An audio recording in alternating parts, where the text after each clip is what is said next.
Bien, mis queridos estudiantes, doctor Julio Martínez Echevarría, nuevamente con ustedes. Hoy tenemos tres casos de cardiología, pero aplicado a ciencias básicas, con el propósito de estudiar para el USMLE, USMLE Step 1, USMLE Paso 1, lo que llaman reválida criolla en Puerto Rico. El primer caso presenta a una mujer de 50 años, su médico, con antecedentes de varios días de fiebre, sudores nocturnos, escalofríos y aumento en la disnea durante una caminata habitual. También refiere a haber tenido una debilidad transitoria en el brazo derecho hace aproximadamente 2 semanas, que se ha resuelto espontáneamente. Niega dolor torácico, atralgia, mialgia o salpullido. Los antecedentes médicos y familiares no presentan alteraciones. La exploración física, el examen físico por una fiebre de 38 grados centígrados o 100.4 Fahrenheit, una frecuencia cardíaca de 90 palpitaciones por minuto y una frecuencia respiratoria de 12 respiraciones por minuto. En la auscultación cardíaca se ausculta un fuerte ruido cardíaco desdoblado y un tercer ruido cardíaco diastólico.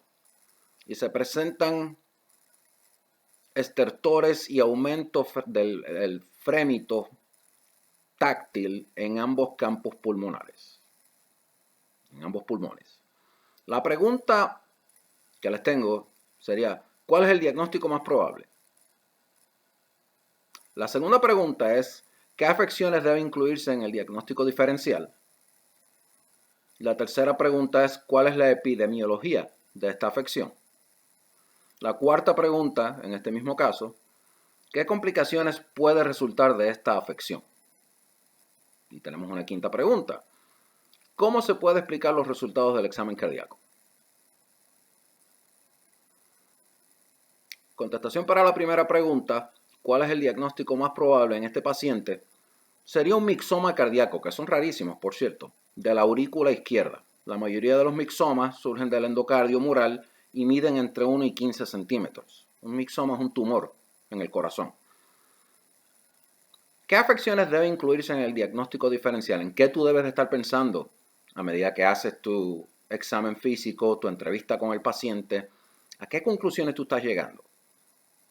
Endocarditis, vasculitis, un accidente isquémico transitorio. Si fuera endocarditis, los síntomas constitucionales más comunes con los mixones auriculares se confunde con los síntomas de endocarditis. Sin embargo, la debilidad transitoria del brazo derecho de este paciente sugiere embolización. Esto, combinado con su fiebre, los escalofríos, los sudores, hace que la endocarditis infecciosa sea una posibilidad. Por eso es que tienes que mantenerlo en tu diagnóstico diferencial. Vasculitis. Debes de considerar una vasculitis periférica si la paciente presentara atralgia, mialgia o exantema, y que se presenten en algunos pacientes con mixomas estos síntomas en algunos. La poliarteritis nodosa, sin embargo, puede causar múltiples aneurismas arteriales. Accidente isquémico transitorio. Aunque no suele asociarse con síntomas constitucionales, los episodios transitorios de debilidad u otros déficits neurológicos pueden ser secundarios a un accidente isquémico transitorio, causados por la carga de placa en la arteria carótida. Cuando haces una ecografía, un sonograma, un ultrasonido, puedes descartar esta posibilidad. Los estertores y el aumento del frémito de la paciente pueden regresar y representar atelectasia o consolidación en las bases pulmonares. ¿Cuál es la epidemiología de esta afección? Bueno, los tumores primarios del corazón son poco frecuentes. Yo personalmente nunca vi uno. Los mixomas representan aproximadamente el 50% de los tumores benignos del corazón Y la mayoría, alrededor de ese 50%, el 75% de ellos se localizan en la aurícula izquierda, aunque todas las cámaras pueden verse afectadas. La edad típica del paciente entre 30 y 30 a 60 años, se han reportado casos familiares, en aproximadamente el 5% de los casos por transmisión autosómica dominante. Y estos se asocian con una edad de presentación más temprana. ¿Qué complicaciones puede resultar de esta afección? Bueno, las complicaciones de los mixomas auriculares izquierdos se pueden clasificar entre la embolización, que ocurre en el 40 al 50% de los casos, con fragmentos tumorales alojados en órganos distales como en el cerebro, el corazón o las extremidades. La infección es poco frecuente, pero puede provocar complicaciones adicionales como una embolización, y puede ocurrir obstrucción de los orificios venosos mitrales o pulmonares, lo que resulta en hipertensión pulmonar e insuficiencia cardíaca derecha. ¿Cómo se puede explicar los resultados del examen cardíaco de este paciente? Bueno, el desdoblamiento del segundo sonido, el S2, se acentúa a medida que el tumor se extruye del orificio mitral. La P2 también puede ser más fuerte si el tumor obstruye el orificio mitral o el retorno venoso pulmonar. Y el tercer ruido cardíaco, se produce cuando el tumor cae dentro de la aurícula durante la diástole. Eso nos tomó 6 minutos 50 segundos discutir ese caso. Va a estar aquí en video, guardado, lo pueden repasar cuantas veces quieran. Nuestro segundo caso. Presenta una mujer de 65 años con antecedentes de tabaquismo, o sea, fuma, de 60 paquetes por año. Acude a su médico de atención primaria con 3 meses de dificultad para respirar y tos seca.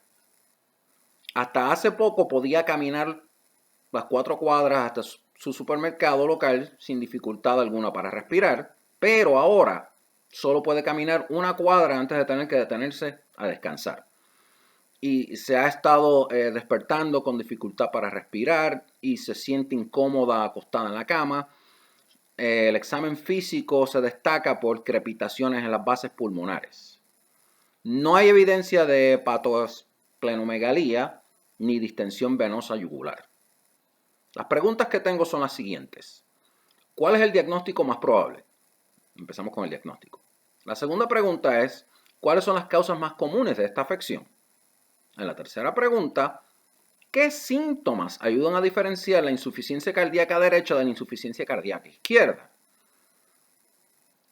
La próxima pregunta es, ¿tiene este paciente riesgo de padecer otras afecciones? Y la última pregunta, en este caso sería, ¿cuáles son los hallazgos probables en la patología macroscópica a simple vista? Empezamos con la primera pregunta. ¿Cuál es el diagnóstico más probable? La insuficiencia cardíaca izquierda se evidencia por la autopnia, disnea paroxística nocturna y disnea y esfuerzo y edema leve. ¿Cuáles son las causas comunes de esta afección? La hipertensión, el infarto al miocardio, la valvulopatía cardíaca, la miocarditis y la miocardiopatía se asocian con el desarrollo de la insuficiencia cardíaca izquierda. ¿Qué síntomas ayudan a diferenciar la insuficiencia cardíaca izquierda de la derecha? Una pregunta perfectamente válida en la cual cae cualquiera en estos exámenes. La insuficiencia cardíaca derecha se caracteriza por un retorno venoso comprometido.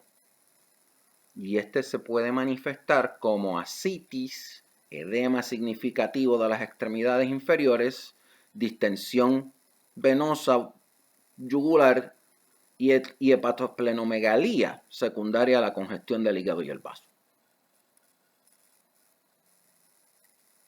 En la insuficiencia cardíaca izquierda, como lo mencionamos anteriormente, vas a tener un paciente con ortopnia, disnea paroxística nocturna, disnea de esfuerzo y edema leve. no va a tener hepatomegalia, no va a tener la inflamación del hígado, la congestión del hígado, no vas a tener la edema significativa en las extremidades inferiores. Esa es la insuficiencia cardíaca izquierda. La derecha tiene todo esto que acabo de mencionar. ¿Y por qué? Porque tienes un retorno venoso ya comprometido. Y el paciente va a tener la ascitis, edema en las extremidades inferiores, distensión venosa y yugular, hepatomegalía secundaria a la congestión del hígado y el vaso. Este paciente tiene riesgo de padecer ¿qué otras afecciones? Bueno, la insuficiencia cardíaca izquierda es la causa más común de insuficiencia cardíaca derecha. O sea, la insuficiencia cardíaca izquierda te puede llevar a una insuficiencia cardíaca derecha. Y además, sus antecedentes de tabaquismo, de fumar, aumenta su riesgo de enfermedad pulmonar crónica. Y esto puede provocar cor pulmonales, que se caracteriza por la hipertrofia e insuficiencia ventricular derecho, debido a la congestión pulmonar en pacientes con enfermedades pulmonares e hipertensión pulmonar.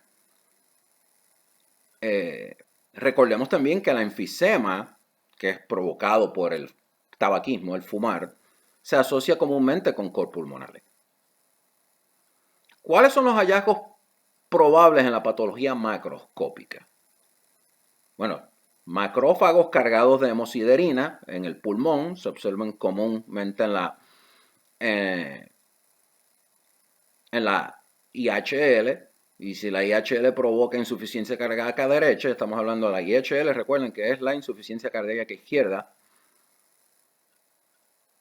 Y si la insuficiencia cardíaca izquierda provoca una insuficiencia cardíaca derecha, los pacientes pueden desarrollar congestión venosa hepática pasiva y crónica. Pasiva crónica, congestión venosa hepática pasiva crónica. Y eso se llama también hígado en nuez moscada, por la apariencia que le da al hígado.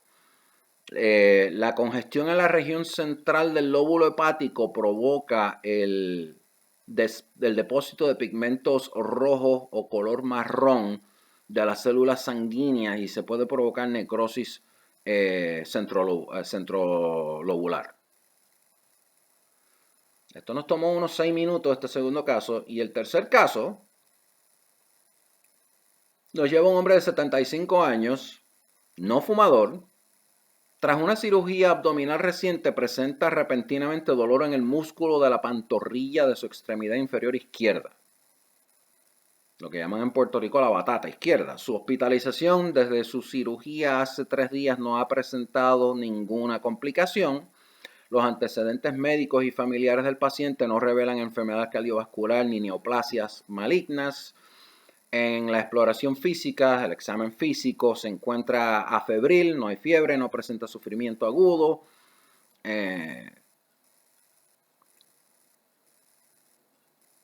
Su E2 está inflamado y ligeramente eritematoso. La piel está caliente al tacto e intacta en su totalidad. Y el signo de Homans presenta dolor en la dorsiflexión pasiva del pie, es negativo. Su extremidad inferior derecha no presenta ninguna complicación y los resultados de las pruebas de laboratorio más significativos, y recuerden, tengan siempre su tabla de referencia de laboratorios siempre a la mano. El TTP, el tiempo de tromboplastina parcial es de 28 segundos, el tiempo de protrombina, el TP, es de 12 segundos y el índice internacional normalizado, el INR, es 0,9.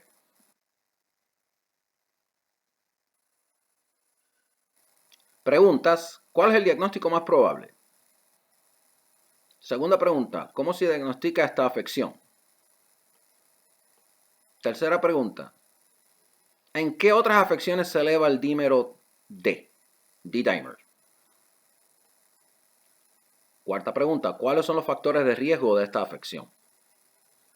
Quinta pregunta, ¿qué afecciones deben incluirse en el diagnóstico diferencial? Sexta pregunta, ¿cuál es la anatomía de las principales venas profundas de las extremidades inferiores?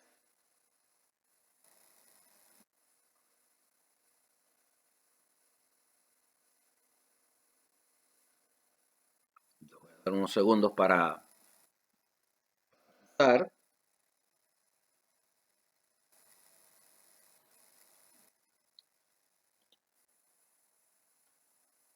Cuando dije ELL me refiero a la extremidad izquierda. Lower left extremity, la pierna izquierda. ¿Cuál es el diagnóstico más probable? La trombosis venosa profunda, un TVP, Deep Venous Thrombosis, que es más común en las extremidades inferiores. Y los pacientes hospitalizados tienen un alto riesgo de trombosis venosa profunda porque están acostados la mayor parte del tiempo y las complicaciones asociadas a la embolía pulmonar también aumenta ese riesgo. El riesgo de TVP, trombosis venosa profunda, es mayor en pacientes quirúrgicos que en pacientes médicos ambulatorios y es particularmente alto en pacientes que se han sometido a cirugías de cadera o rodilla. That's a giveaway. Ahora que o le operaron la rodilla o le operaron la cadera izquierda. ¿Cómo diagnosticamos esta afección? El D-dimer, el dímero D, que es un producto de degradación de la fibrina, a menudo está elevado en la trombosis venosa profunda, y los análisis para el dímero D, el D-dimer, son altamente sensibles y tienen una baja tasa de falsos negativos en pacientes sintomáticos. Así que una prueba de dímero D negativa puede excluir la trombosis venosa profunda en pacientes de bajo riesgo.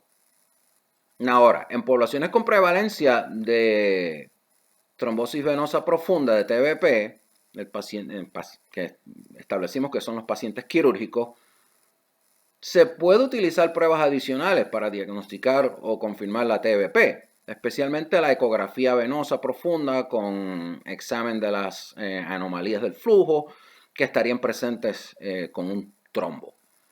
Otras pruebas incluyen la resonancia magnética y una venografía.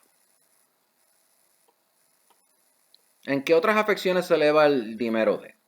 El D-dimer puede estar elevado en enfermedades hepáticas, enfermedades autoinmunes, neoplasias malignas, cirugía y en pacientes de edad avanzada. Por lo tanto, el dímero D tiene una baja especificidad para la TVP, trombosis venosa profunda. ¿Cuáles son los factores de riesgo de esta afección? Los factores de riesgo de la trombosis venosa profunda se describen mediante la tríada de Virchow's Triad, que es la estasis que puede aumentar como consecuencia de la cirugía, la inmovilidad, la paresia, el aumento en la edad, la insuficiencia cardíaca en mujeres embarazadas o la obesidad. Destaca también la lesión vascular puede deberse al tabaquismo, pero en este señor él no fuma, o una TVP previa, o un cateterismo, o venas varicosas. Numerosas enfermedades hereditarias pueden provocar hipercoagulabilidad. Y otros estados de hipercoagulabilidad incluyen neoplasias malignas, terapias con estrógeno, enfermedades médicas agudas y enfermedades inflamatorias intestinales y síndromes nefróticos. Nephrotic syndrome. ¿Qué afecciones deben incluirse en el diagnóstico diferencial? Pues tienes que pensar entre ellas distensión, o un desgarre muscular, o linfadema, insuficiencia valvular venosa, quistes popliteos, celulitis.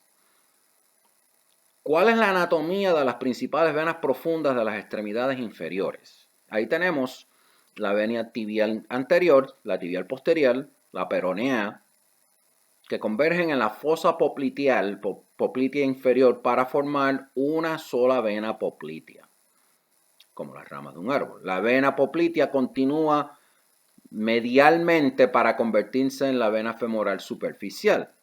Y entonces la vena femoral profunda discurre lateralmente y se une a la vena femoral superficial y a la vena safenia interna en el canal femoral para formar entonces la vena femoral común. Y la formación de trombos en las venas superficiales de las piernas o tromboflebitis tiene un bajo riesgo de tromboembolización o también un bajo riesgo de embolia pulmonar y por lo tanto no se trata de forma rutinaria con anticoagulantes. Bueno, espero que hayan disfrutado de estos 3 casos. Nos tomamos solamente 20 minutos en discutirlo. Van a estar posteados aquí en el canal.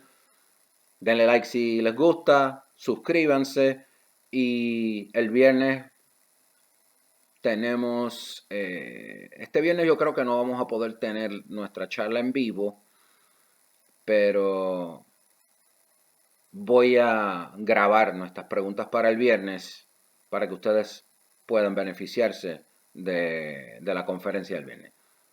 Sin nada más al respecto, el doctor Julio Martínez se despide de ustedes.